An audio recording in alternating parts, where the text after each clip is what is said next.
I think a lot of companies are waking up to the fact that, like, they can't operate as normal in a climate changed world, right? Like, you look at the insurance industry and how even in California or in Florida, insurance is either for fires and floods so exuberantly expensive or not even available in certain regions, right? Like, the idea of insurance is it's meant to spread out risk across a zone, but when an entire zone is so risky, and it's essentially guaranteed that it will go up in flames in the case of California or underwater in the case of Florida, then they don't have much of an incentive to insure because they won't make any money. They'll lose money on that investment.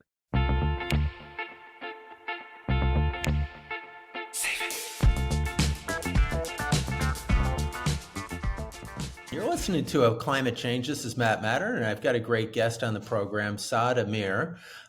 Saad has been named as top 30 under 30 with Forbes magazine. He has uh, done so many different things, an environmental justice expert.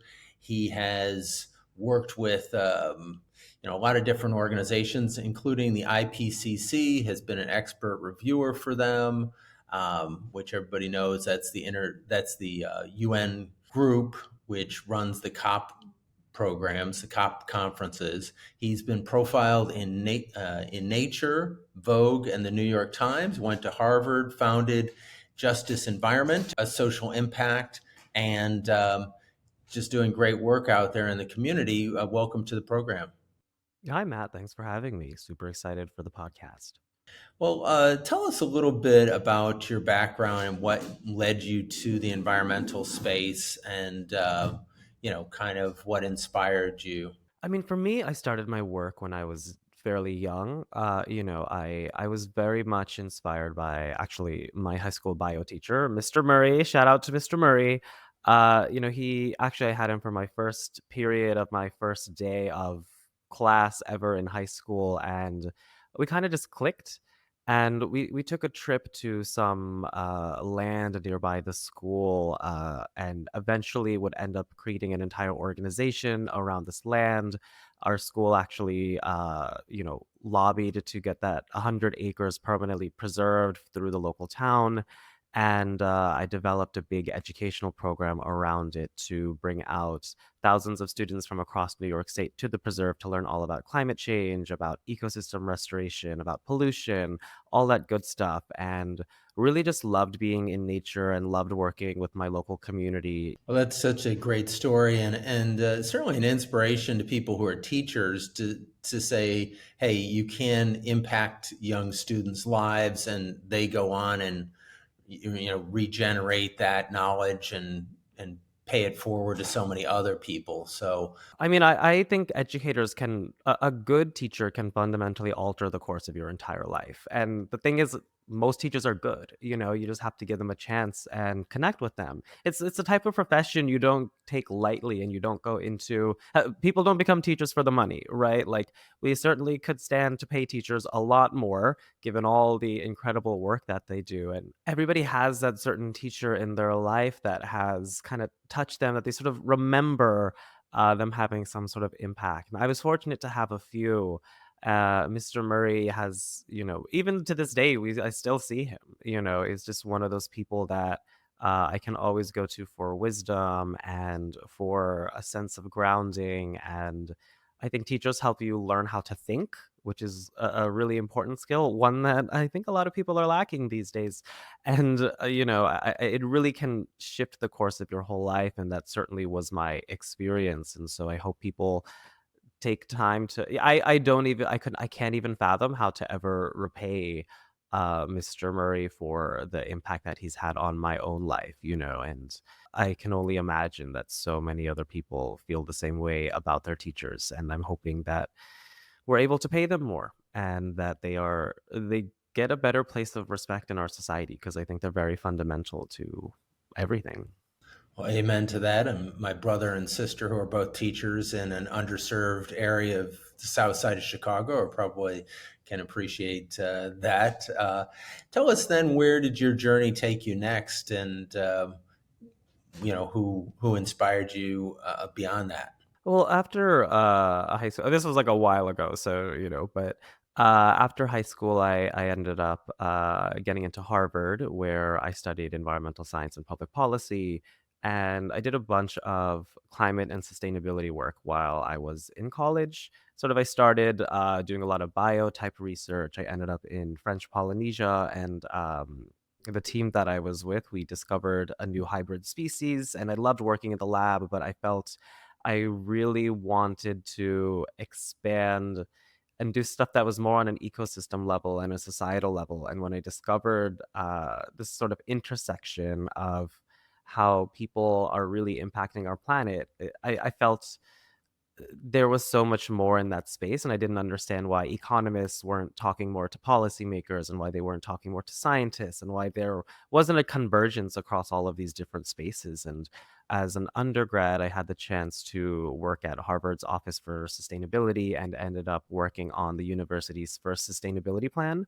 which was basically an outline for how across all of Harvard's schools, that's the business school, the undergraduate institution, the Kennedy School for Government, the law school, etc., how to reduce the emissions, the water waste, the physical waste, all of these different components of sustainability across the university. Which Harvard is a big place. It's sort of the largest institution in the city of Cambridge, and so really thinking through how to not only set those benchmarks and those goals, but how to actually achieve them as an institution. And by the time I graduated, we actually reduced the emissions of across the university by 30%. Right after I graduated, I moved to India. I was very interested in exploring how climate and sustainability was impacting the South Asian community. I am South Asian, and so I was very interested in particular of exploring that. And even as an undergrad, I did my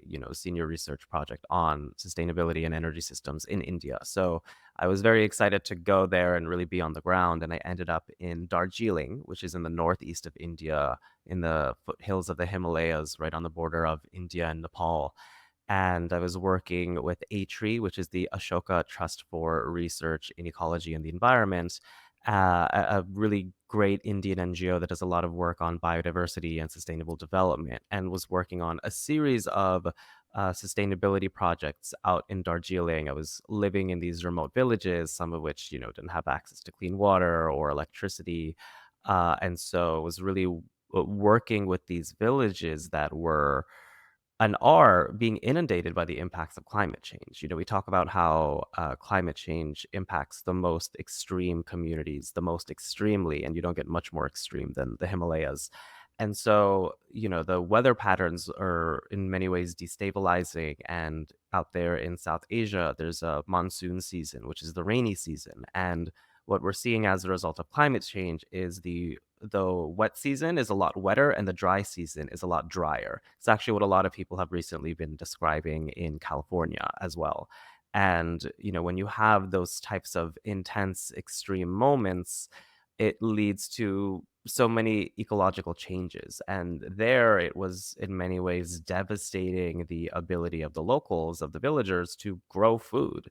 And, one of the interventions that we were doing was to help the locals understand and change their agricultural practices to adapt to a climate changed world. What can you grow when your topsoil is being washed away? Or what can you harvest when, because the forest is not as plush, all of the monkeys from the forest are coming in and raiding your fields? There are so many different human wildlife interactions and ecological interactions that people simply don't think about. And so I think it was such a powerful experience for me to just be on the ground in India, amongst these communities, to really physically see how climate change is manifesting in very real ways. Well, kind of shifting gears into the political side of this, we had Donald Trump elected in November. Uh, I those heard, I heard. those of us those of us who were rallying against him and thinking that the environmental issue would be a fairly important one, I felt like the Kamala Harris campaign just didn't hit on it enough. At the debates, she only got a minute of play, if that. And this was an issue that I think could have been a differentiator, could have been something if spoken about in a persuasive, powerful way, could have woken people up. I mean, we've certainly had enough climate disasters, whether the hurricanes and Florida and North Carolina to the wildfires in California and many other things in between. I felt like it wasn't communicated very effectively. What are your thoughts on that? Yeah, I mean, I think the campaign could have done a lot more. I think climate change in 2020 was such a galvanizing issue, right? Like we saw Sunrise, we saw the Sierra Club, we saw all of these major organizations coming together kind of for the first time in such a substantive way and just screaming and demanding that climate change be taken seriously. So much so that it became one of the four pillars of Joe Biden's entire presidential campaign, right? Like it was right up there along with the economy and along like COVID relief. And this is right in the midst of the pandemic, right? And so it was very clear and proven that climate change is an issue that people care about. And if you go all in on the issue, young people will not only vote for you, but also will galvanize and mobilize, right? Like I was out there organizing massive campaigns. We were texting millions of people, reaching out to millions of voters and getting them to take action, right? But what we saw in this last presidential cycle was that that wasn't the case, right? I didn't see the campaign go in very hard on climate change. And as a result, so many people were like, wait, does she even care about this? Or what is the issue of this? Or is there policy on this? And I think you can't just rest on your laurels in a presidential campaign. You need to actively advocate for what you care about. And I think because young people in particular didn't feel that sense of connection on the issue of climate, and because of many other controversial issues, a lot of young people didn't galvanize, and even for myself as an organizer in that space, a lot of my activism work is specifically around mobilizing voters on the issue of climate change was significantly more difficult because I would reach out to people and they would be like, "Hey, well, didn't we just hear something about fracking in that debate? That sounds bad," or because there wasn't the sense of this all-in Green New Deal galvanized energy.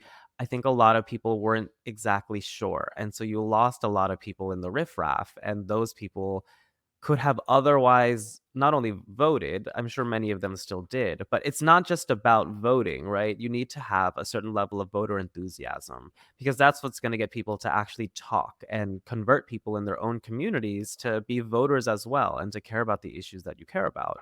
But we didn't have a strong enough force on that on climate, and I think a lot of people were shocked at the election results.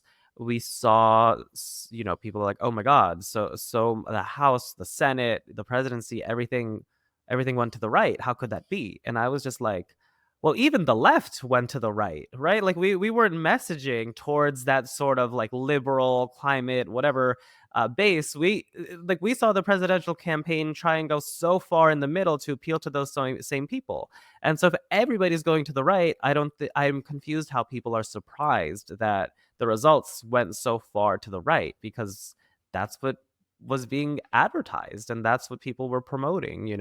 And meanwhile, so many of the people who care about more of these ideals, like climate change, I think were feeling forgotten. And even though there was a very clear difference of the presidential candidates, I don't think that necessarily translated in the ways that they were hoping. And I guess then the question is, given the Trump win and given the craziness that has been happening since he was sworn in, and Musk is his right arm, and they're dismantling the federal, bureaucracy, and certainly going after climate and going after trying to cut funds and impound funds for the IRA and installing a guy, Lee Zeldin at EPA, who's no friend of the climate. Fun fact, my former congressman, Lee Zeldin, not only my former congressman, actually, back when I was in high school, doing all of that environmental work, I would get invited to, give different speeches in my community. And I have actually, and I didn't, he was just a state senator at the time, but I have shared the stage with the Congress at that time, State Senator Lee Zeldin several times. And, I've lobbied at his office for environmental policies several times since then. Some of which I was able to convince his office to adopt, but many of which is just so far gone, so far to the right that we're seeing so many of these climate deniers being put in these very, very important positions, and it makes you question, an institution like the EPA, the Environmental Protection Agency. Like, what part of the environment are you protecting? Because it's not like you get disbanding the scientists, you're removing all government pages on climate change, you're, installing people who have no record of really protecting the environment in any substantive way to lead the agency.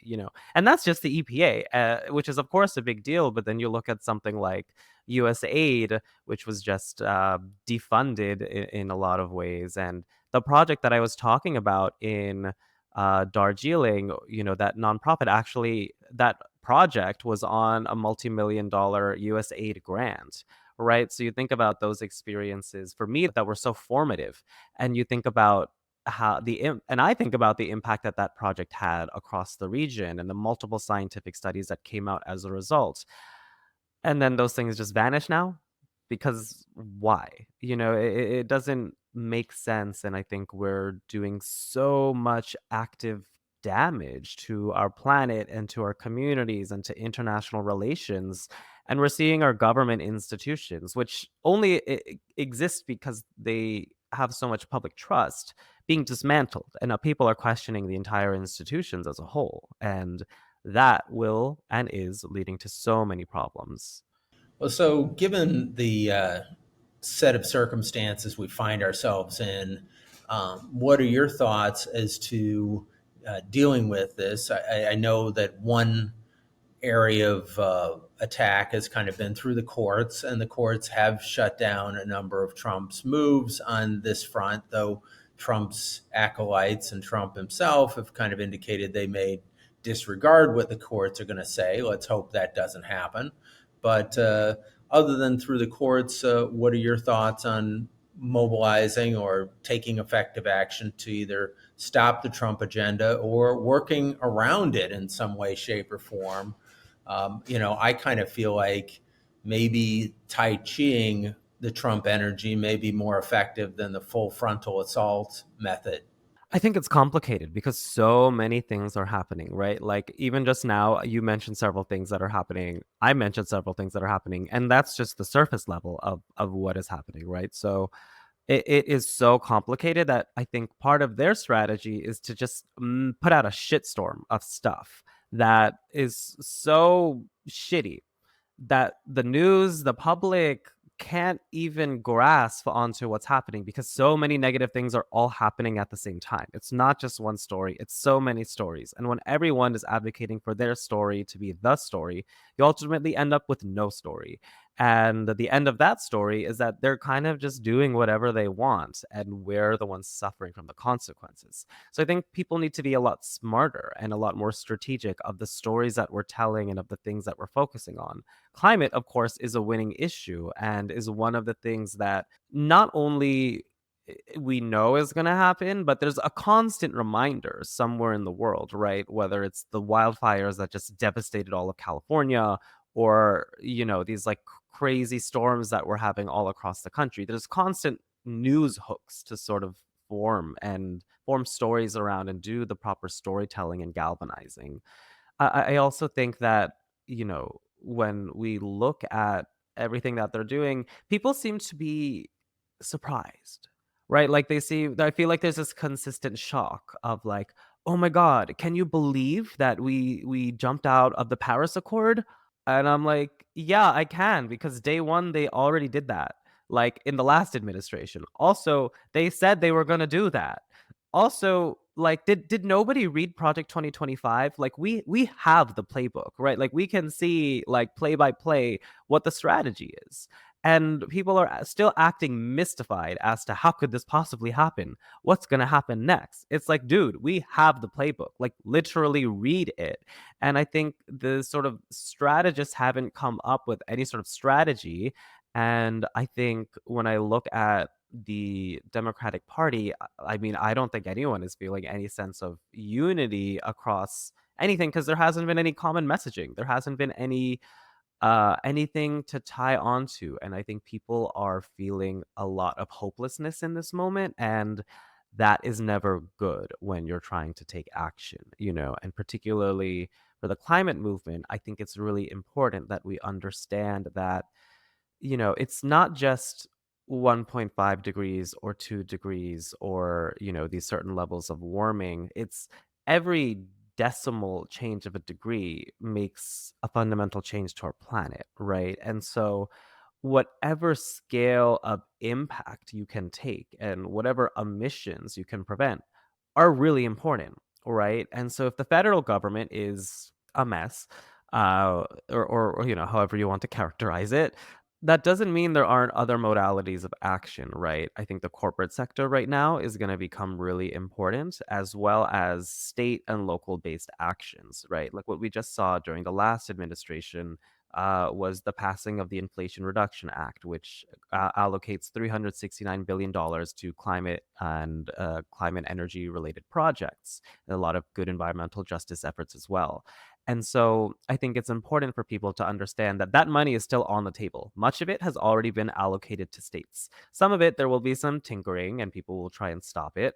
But as that money is on the table, we have to be very strategic and think about how those things can materially be invested and implemented as fast as we possibly can. Because the reality is, we cannot lose these next 4 years to inaction. We cannot lose these next 4 years to climate hell, right? Like if we just, drill baby drill these next 4 years, we will see substantial, awful consequences to the fate of our planet. And so I encourage people to go super local. I encourage people to even go international. There's so many places across the world that can take action. Of course, we still have to keep up the fight here in the US.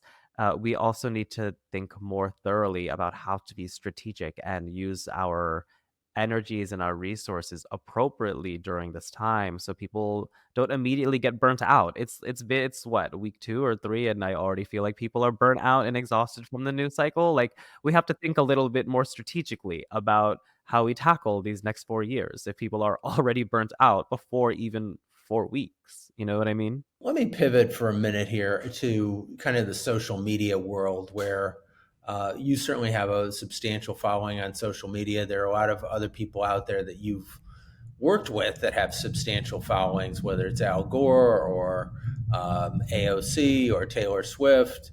Um, we didn't see those social networks which had a lot of followers. Taylor Swift being the biggest of the big, with hundreds of millions of followers, and she endorsed Kamala Harris, and it didn't seem to make a dent in the election. Is it that social media just isn't getting through? It's a mile wide and an inch deep, or did she just not communicate it effectively? What do you see out of kind of social media going forward?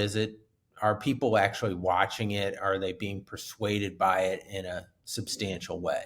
I think one of the interesting things about social media is that it has the ability to let people create communities that are not bound by the physical, right? And what I mean by that is, like, even as a climate movement, so much of it came together because people could see what other people were posting that they didn't even know. They didn't know the person, right? So you could see a Greta Thunberg or an Al Gore or whatever and see what they were posting and join those activities, right? And the same is true with elections. And I think the sort of large platform celebrity endorsement thing is important and it reaches a lot of people, and particularly their fans care a lot.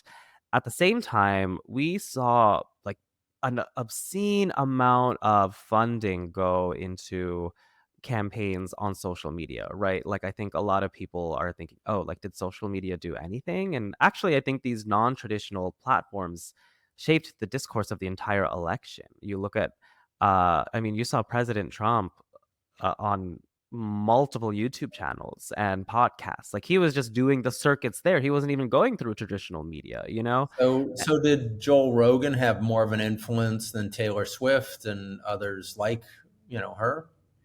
I think that they both had a lot of influence, but at the end of the day, we have been seeing so many people in our country feeling like, particularly younger men, feeling underserved. And I think a lot of people, I think Trump really understood how to tap into that insecurity and how to really mobilize people around a sense of like masculinity that to me feels very forced and very fake and inauthentic, but I guess resonated with a lot of people. And, I think all of those things combine to create a sense of culture, but I don't think that there was a strong enough messaging from the Democratic Party to unify people around that. So, even if you have some of these larger figures coming out, like AOC or Al Gore or whoever, saying to go and vote, I think there's still you can point people in the right direction, right? But you can what is it? You can lead a horse to water, but you can't make it drink, So you can say like, "Hey, like horses, here's the water," but if it doesn't seem appetizing, people are not going to drink. Yeah, it's obviously impossible to kind of tease out what worked and what didn't work exactly. There were millions of factors involved in it, but I guess I'd pivot again to the power of the people. And a lot of people I've spoken to, experts, have said, "Hey, it's a fallacy to have the focus be on people changing their individual behavior because it's truly public policy that needs to change, which will drive the environmental progress we need." I tend to think that certainly the power of the people to, say, boycott a product such as Tesla for what they're doing. And I'm seeing like statistics in various countries, Norway, Sweden, even in California and other places, people are buying less Teslas. So, maybe Musk gets the message that this behavior doesn't play in certain markets that could be very damaging to him in his pocketbook, and that's where he cares most. So maybe that's the thing that we should be focusing on doing, is saying, hey, we don't have to spend our money. And as Cesar Chavez said, every dollar we spend is a vote. So spending our dollars wisely may be the best votes that we have right now. Yeah, I mean, I think voting with your wallet is always a really important tool, and a lot of companies change their behavior as a result of what consumers think. I think in the case of Elon and Tesla, it's a bit more complicated because even if he loses a bunch of Tesla sales, I was talking with a friend yesterday who was like, "I'm going to sell my Tesla and I'm gonna, get this new electric car and da da da." And that's all fine and good, but if he's able to get like a gajillion dollars in space contracts, he can make up for that deficit. So, uh, I think there's so much power up there that we need to be quite vigilant about where all of our money is going because the next 4 years, it's not coming back to us, right? It's so much of it is going to be redirected to make billionaires trillionaires, and that is a very scary position for the average person to be in. And at the same time, though, I do think that how we spend and what we spend changes what companies do, right? Like at the end of the day, their incentives are aligned to profit, right? And if we can make products that are bad for the environment less profitable and make them understand that we care about sustainability and we care about carbon emissions, then of course they will change what their products are. And I think a lot of companies are waking up to the fact that like they can't operate as normal in a climate changed world, right? Like you look at the insurance industry and how even in California or in Florida, insurance is either for fires and floods so exuberantly expensive or not even available in certain regions, right? Like the idea of insurance is it's meant to spread out risk across a zone. But when an entire zone is so risky and it's essentially guaranteed that it will go up in flames in the case of California or underwater in the case of Florida, then they don't have much of an incentive to insure because they won't make any money. They'll lose money on that investment. And so I think people have to become much wiser as to how our economy is changing because these companies, they're aware of climate change, right? But even still, we have to make them act faster because if they act only in response to these things, then that means the climate will have already changed. We have to get them to act before these things even change. I, for one, think that we need to take a lot more individual action to shift, as you said, the power of companies to profit, and that will make them make change. And if companies start making changes, it's less important that the government is making changes. So if people are shifting to electric vehicles, then the companies start making them. We start putting the oil companies on their back foot because you're using less oil. I mean, I saw that recently in China, they are implementing the rollout of electric vehicles so quickly that their consumption of gasoline is going down for the first time. So um, I guess those are the types of things I think that we need to be focused on. Yeah, and I hope people can see that, so much of this climate revolution is already happening, right? Like the things you described in China, we're seeing that happening so much in all countries, developing countries all across the world. Is the price of solar is so much cheaper than it was a decade ago. The conversation has fundamentally changed, and I think these oil companies are scared. They're afraid of us. They're like genuinely scared of our power and of how these systems are changing, and they're going all in on our current government because it's a last ditch effort for them to maintain the economic order that they have and the power that they have. But it's inevitable that things change. They have to change a lot faster if we're going to be able to deal with climate. Well, I see that the oil companies are more pro-environment than the Trump administration, so that just kind of says how out there the Trump administration is. That the big oil companies recognize climate change is real and have made efforts to reduce their methane emissions. Exxon oil company emits a lot less methane than some of these small producers in Texas that are Trump's biggest supporters because they don't want to clean up their operations. They want to do it on the cheap and emit a lot of methane to pollute. I think it's wild that we allow companies to operate in a way that we know that they're actively polluting our communities. We're seeing impacts like, Cancer Alley, we're seeing climate change, we're seeing all of these health and climate impacts. And they're just given license to operate that, like to just use our sky as a dumpster. And we're the ones just now living in filth. It is unethical, it is untenable, and, we have to prevent things like that from happening, and in the case of methane, it's such a polluting, intense gas that I hope people can understand more what it is really doing to the conversation on climate change. Kind of as wrapping up the show, I wanted to focus on what you're doing, how people can get involved with what you're doing, focusing on the next year to come and things that we can all work on. Yeah, I mean, one thing that I'm doing is keeping myself educated and trying to be vigilant about everything that's going on. And I share a lot about what those things are. And so I encourage people, you can find me on social media and, join those conversations.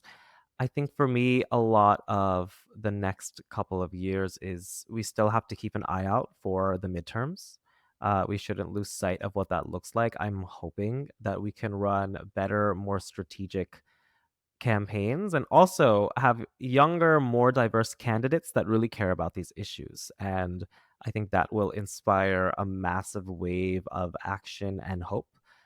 We saw it happen in 2018. I think we're going to see it happen again in 2026. And so I think we really need to have all hands on deck these next couple of years and do whatever we can to make sure that we can protect our institutions before they all crumble. Yeah, the 2026 elections are less than 2 years away, and so it's kind of off to the races right now of getting viable candidates and people who are going to be strong in whatever districts they're running in to win, because certainly taking back the House could put a brake on the worst excesses of the Trump administration.